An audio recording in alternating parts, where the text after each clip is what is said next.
اللہ رب العزت کا یہ دستور ہے کہ وہ ہر زمانے میں اپنے بندوں کو منتخب فرماتے ہیں دنیا میں دین کو قائم کرنے کے لیے۔ اس انتخاب میں اللہ رب العزت کچھ امتحانات سے ابتلاءات سے گزارتے ہیں، یہ جانچنے کے لیے۔ حالانکہ وہ عالم الغیب ہے، اس کو اس کی ضرورت نہیں ہے کہ وہ کوئی تجربہ کرے۔ حتی یعلم المجاہدین منکم والصابرین ونبلو اخبالکم، یہ اللہ کے جاننے کے لیے نہیں ہے بلکہ بندوں کو جنوانے کے لیے ہے کہ یہ سمجھ لیں۔ تو اللہ رب العزت امتحان لیتے ہیں۔ اس امتحان میں سب سے پہلی اور سخت بات یہ ہے کہ اللہ رب العزت ایسے احکام اور اوامر لاتے ہیں جس سے یہ بات ثابت ہو جائے کہ یہ ہمارا کام کرنے والے ہیں یا نہیں ہیں۔ اگر وہ کام کرنے والے ہوتے ہیں تو وہ ابتلاءات سے گزرتے چلے جاتے ہیں، اور اگر وہ کام کرنے والے نہیں ہوتے تو وہ ابتلاء میں امتحان میں فیل ہو جاتے ہیں۔ لیکن اللہ رب العزت امتحان لیتے ضرور ہیں۔ آپ جانتے ہیں دنیا والوں کا دستور ہے کہ وہ اپنے کام کے لیے کسی کو منتخب کرتے ہیں تو اس کو امتحان سے گزارتے ہیں۔ بہت سے آپ نے دیکھی ہوں گی ملازمتیں ٹیمپریری ہوتی ہیں، کام دیکھنے کے بعد پھر وہ ان کی ملازمت پختہ اور ان کی ملازمت مستقل ہو جاتی ہے۔ میں چھوٹی سی مثال دیتا ہوں کہ اللہ رب العزت کس درجے تک پہنچنے کے بعد امتحان لیتے ہیں۔ ایک صحابی تھے عبداللہ بن سعد بن سرح، حضور اکرم صلی اللہ علیہ وسلم کی وحی لکھا کرتے تھے، کاتب الوحی ہیں۔ آج ایک مسلمان کو ایک قرآن کی آیت پر اتنا یقین ہے کہ اگر دنیا اس آیت کے انکار پر جمع ہو جائے تو اس کے یقین میں کوئی کمی نہیں آئے گی، اور اس میں اس آیت کے بارے میں کوئی شک پیدا نہیں ہوگا کہ نہیں یہ بات یقینی، یہ آیت یقینی آیت ہے قرآن کی، اس کا کوئی انکار نہیں کر سکتا، جو قرآن کا اعجاز ہے۔ اللہ تعالیٰ نے امتحان لیا کہ یہ ایک مدت سے وحی لکھتے ہیں اور حضور اکرم صلی اللہ علیہ وسلم پر وحی کے آثار بھی دیکھتے ہیں، انہیں اس وحی کے وحی ہونے پر کتنا یقین ہے۔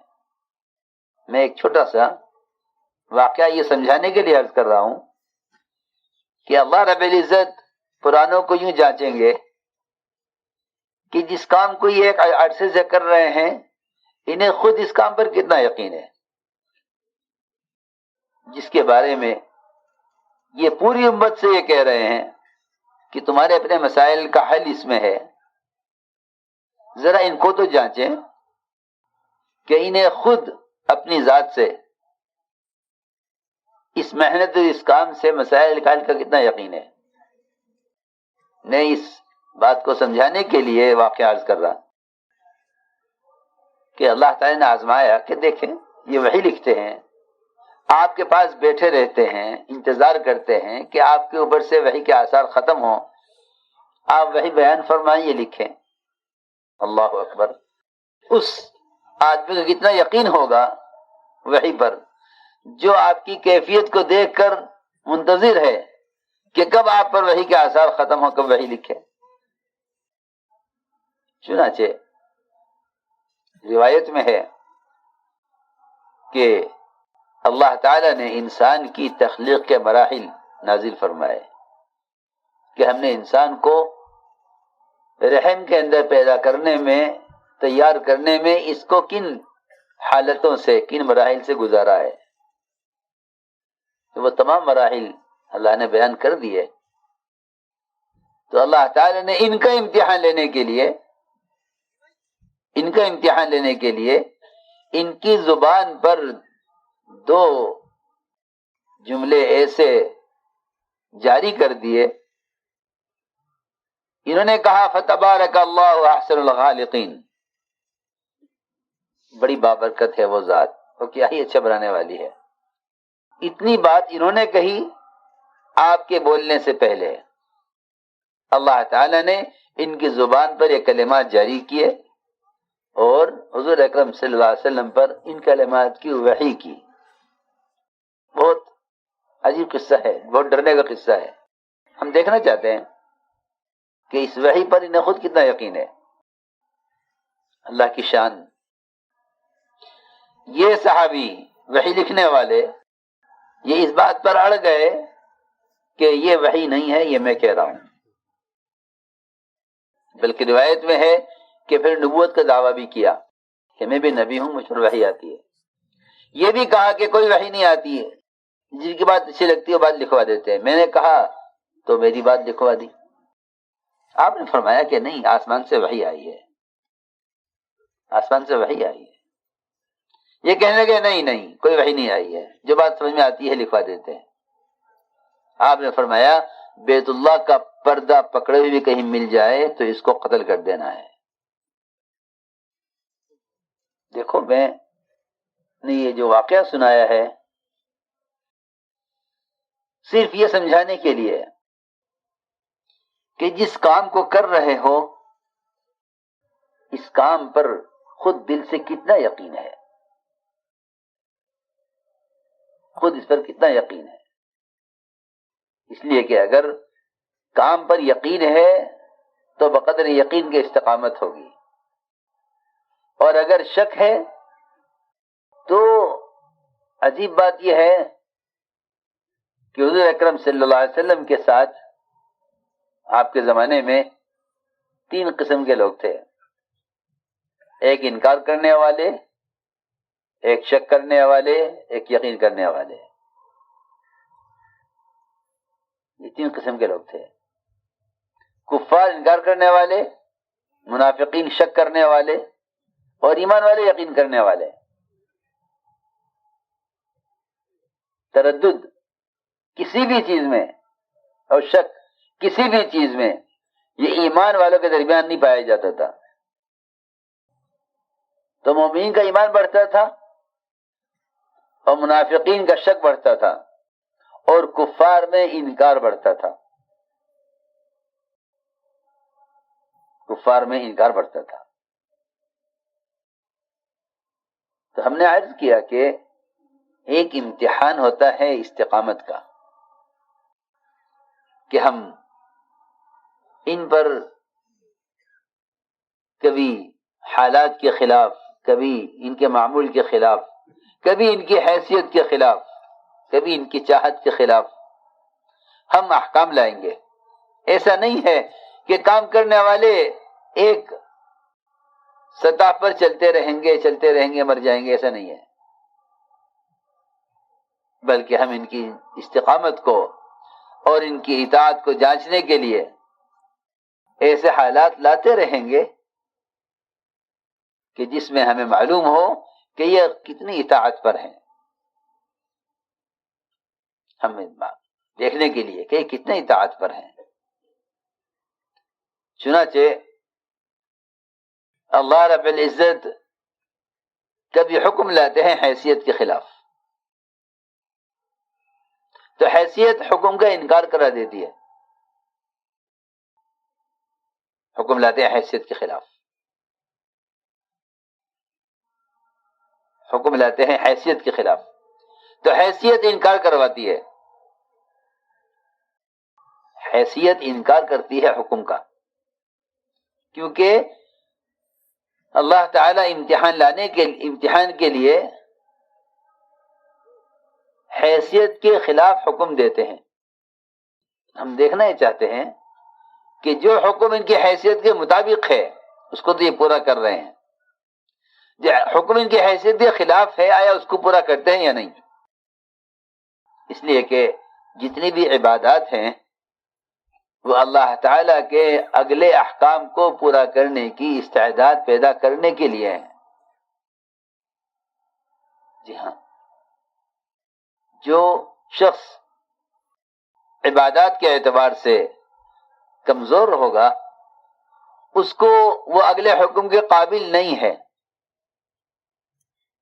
اور لوگ مطالبہ کرتے ہیں اگلی چیز کا کہ ہمیں یہ دیا جائے، ہمیں یہ بھی دیا جائے، ہمیں یہ بھی دیا جائے، اور اللہ تعالیٰ یہ دیکھ رہے ہیں کہ جس نے ملے ہوئے حکم کو پورا نہیں کیا وہ اگلے حکم کے قابل نہیں ہے۔ میری بات بہت ضروری ہے۔ ہم بہت سی چیزوں میں آ کر بہت سے کاموں میں اس لیے انکار کر دیتے ہیں کہ جو کچھ کرنے کے لیے کہا گیا ہے وہ پورا نہیں ہوا، جو اس کو پورا کر دیتے ہیں وہ اگلا حکم بھی پورا کر دیتے ہیں۔ اللہ تعالیٰ نے ابراہیم علیہ السلام کو ملت میں امامت کا درجہ دیا اس لیے ہے کہ ہر ابتلا سے انہوں نے گزر کے دکھلا دیا۔ فَأَتَمَّهُنَّ قَالَ إِنِّي جَاعِلُكَ لِلنَّاسِ إِمَامًا۔ تو میں نے عرض کیا کہ اللہ رب العزت حکم لاتے ہیں حیثیت کے خلاف۔ یہاں حکم لائے حیثیت کے خلاف کہ ملائکہ کو آدم کو سجدہ کرنے کا حکم دیا کہ آدم کو سجدہ کریں، سب نے سجدہ کر لیا، اس لیے کہ حیثیت حکم کی ہے، حیثیت حکم کی ہے۔ غلطی وہاں ہوتی ہے انسان سے جہاں وہ حکم کو اپنے اور اللہ کے غیر کے درمیان دیکھتا ہے، چوٹ وہاں کھاتا ہے، نقصان اور محرومی وہاں ہوتی ہے جہاں حکم کو اپنے اور مخلوق کے درمیان سوچتا ہے۔ جہاں حکم کو اپنے اللہ کے درمیان سوچے گا وہاں اپنی حیثیت کو گرائے گا، وہاں اپنی حیثیت کو گرا دے گا۔ جہاں حکم سمجھے گا کہ میرے اللہ کے درمیان ہے، اور جہاں یہ غور کرے گا کہ اس حکم کو پورا کرنے میں میرے مخلوق کے درمیان، چنانچہ یہی ہوا کہ ابلیس نے سجدے سے انکار اس لیے کیا کہ انا خیر من، کہ میں ان سے بہتر ہوں۔ آپ میرے لیے حکم فرمائیں ہم 100 سجدے کر لیں گے، لیکن آپ ہم سے سجدہ کرائیں ہم سے ادنا کو، یہ ہماری یہ ہم نہیں کریں گے۔ یہ میں نے ایک ایسی مثال ہے یہ کہ قیامت تک کے لیے یہ ضابطہ بنا دیا کہ تم اللہ کے کسی بھی امر کو اگر اپنے مخلوق کے درمیان سوچو گے تو انکار کر دو گے، اور اپنے اللہ کے درمیان سوچو گے تو پورا کر دو گے۔ شیطان نے یہ کہہ کے انکار کر دیا انا خیر من، کہ میں ان سے بہتر ہوں، مجھ سے وہ کام کرائیے جو میری حیثیت کا مطابق ہے، کیونکہ آپ بھی بڑے ہیں میں بھی بڑا ہوں۔ بڑا بڑے کے لیے تو کر لے گا، لیکن بڑا چھوٹے کے لیے کرے یہ ہم نہیں کریں گے۔ بس سمجھنا یہ ہے کہ اللہ کا امر بڑا ہے، اللہ کا امر بڑا ہے، حکم بڑا ہے۔ یہ تو بہت اونچی بات ہے۔ میں تو عرض کرتا ہوں کہ اگر کسی ضرورت کی لائن کی سنت کا بھی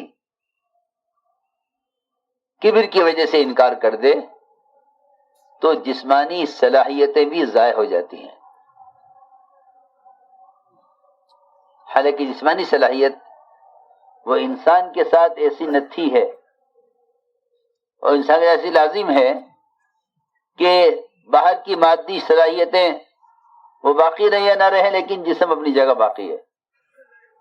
لیکن اگر کبر کی وجہ سے ایک سنت عادت کا بھی انکار کر دے، یعنی ضرورت کی لائن کی سنت کا، اگر کبر کی وجہ سے ایک ضرورت کی لائن کی سنت کا بھی انکار کر دے تو جسمانی قوت سے محروم ہو جاتا ہے۔ میں کچھ ضروری بات عرض کی ہے، میں نے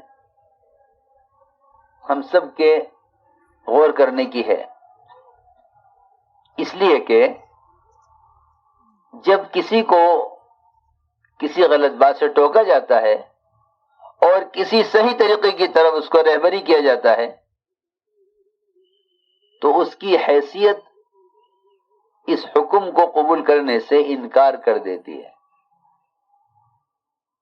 یہ انکار روکنے والے کے لیے نہیں ہے، یہ انکار براہ راست اللہ کے امر کا انکار ہے، یہ انکار براہ راست اللہ کے حکم کا انکار ہے۔ میری بات توجہ سننی پڑے گی بہت۔